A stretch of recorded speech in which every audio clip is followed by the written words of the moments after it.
At the beginning, people made fun of us. We were ridiculed because three countries, for them poor who unite, it would lead to nothing. But we continued our path. And today, I think they realize the evidence that we are succeeding in something that some do not want to see, but that some have not succeeded in doing. This is how, when you try to break the codes to revolutionize your life, people will always see you as ridiculous.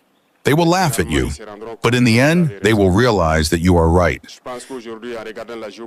I think that today, looking at international and even sub-regional geopolitics, for those who are enlightened, they will understand that the AES was right to undertake this itinerary. For those who do not want to wake up, we cannot do anything for them. They will always remain in their sleep, but we will continue to evolve. We hope that through this solemn ceremony, all the friends of Burkina Faso, the friends of the AES will understand that we remain open to all those who want a sincere, respectful partnership.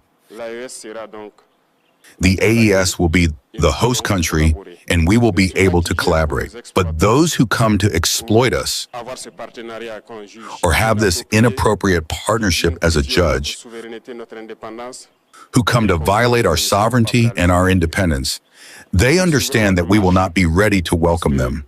We will continue our march because the difficulties contribute to our creation. The difficulties make us strong.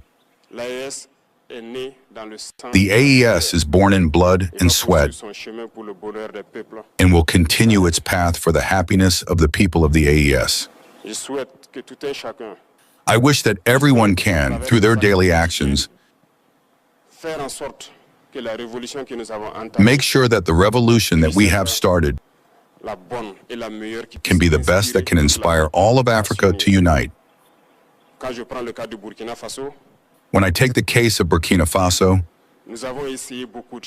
we have tried many things, and we will continue to undertake many things. But it has not always been easy. Our only crime may have been to try to revolutionize our health system, for example, to equip our hospitals, to build modern hospitals.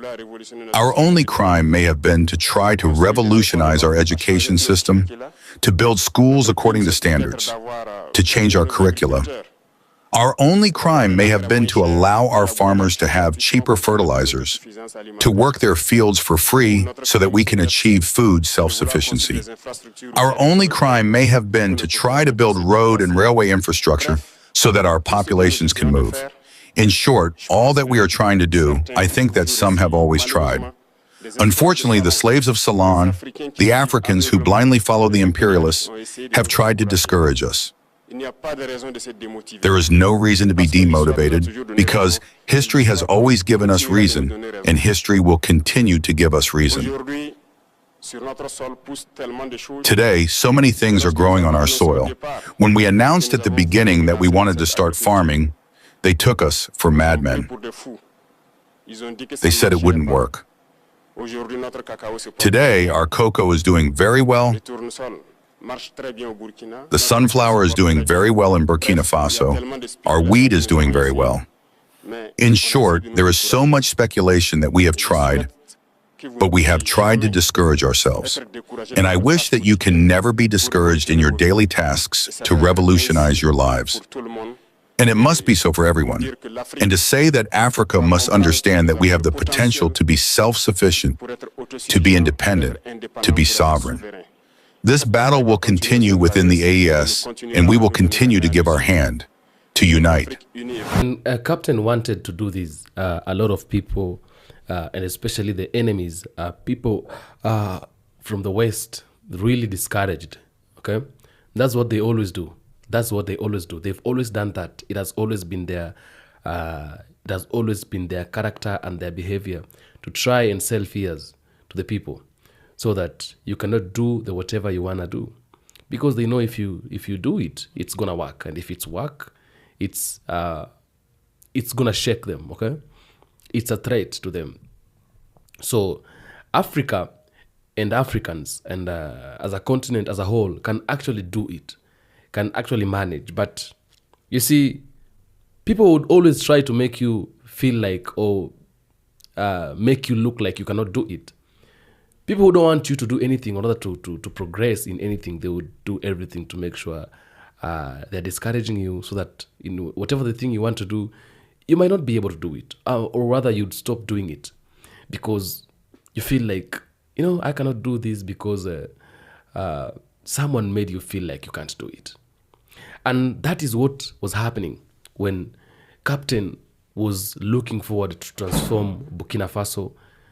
That is what was happening when Captain was looking forward to actually make Burkina Faso and make Africa.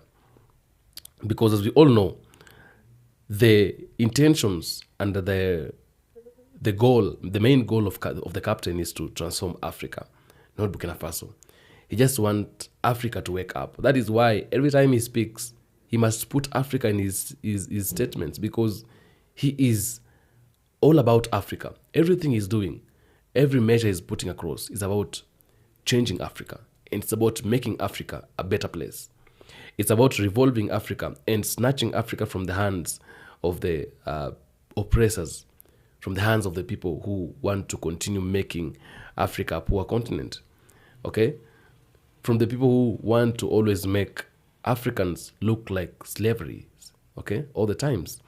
And so people are like, what? You're doing this without France, you cannot make it. You're doing this without white man's support, you cannot make it. You're doing this without asking these guys to help you. You are asking, in fact, you're asking them out of your country, you cannot make it. It's not easy. It's going to be very difficult. It's going to be very hard, okay? And therefore, the man had to give a blind ear, because at the end of the day, he knew what he was up to. And he knew trying is making it, okay? Because there is no crime in trying. And he believed in himself. And that is why he did what he had to do. Right now, Burkina Faso, from being ranked as amongst the last 3 poor countries in Africa, it is now at number 23. Out of 54 countries, it's now at number 23. That's above average in a span of 2 years. Okay? Give it another 2 to 3 years. Burkina Faso is going to be ranked amongst the top 10 countries in Africa that are very rich. Okay? Because South Africa has always led the list. And we also have Ethiopia, we have Egypt, and all those countries. We have Morocco somewhere around there. Okay? But Burkina Faso is really growing at a very high rate. Burkina Faso, they are actually producing a lot of things. Talk about rice, talk about wheat, talk about tomato, talk about, like, those people are really moving at a very high speed, And this is something that all African countries have the potential of growing themselves. All African countries. It is only that we are encountering bad leadership, we're encountering bad politics, we're encountering people who are not ready to actually work for the people of Africa or for the black people. They want to work for the white people who doesn't even care about them. That is what they want to do. But if we can actually sit down and do things our way, if we can actually sit down and decide this is what we want, we are going to make it big. We are going to make it big because, as we say every day and every time, we have everything, all that it takes to make ourselves rich. We have all that it takes to make ourselves great. We have it. We have everything. We have minerals. We have food. We have lands, fertile lands. Okay? Nobody should actually come and tell us, you cannot do this or you cannot do that. Nobody should always come and tell us that. No one should tell us that, without this, you cannot do this.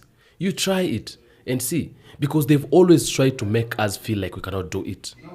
They've always tried to make us feel like we cannot manage, that we cannot make it within ourselves. Okay?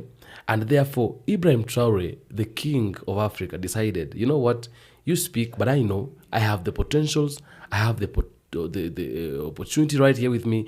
I'm going to grab the opportunity. I'm going to do what it takes to make sure I'm turning Africa around. and we can actually now see the progress. We can see the changes. We can see it everywhere. Okay, we can see it everywhere because it has always been his.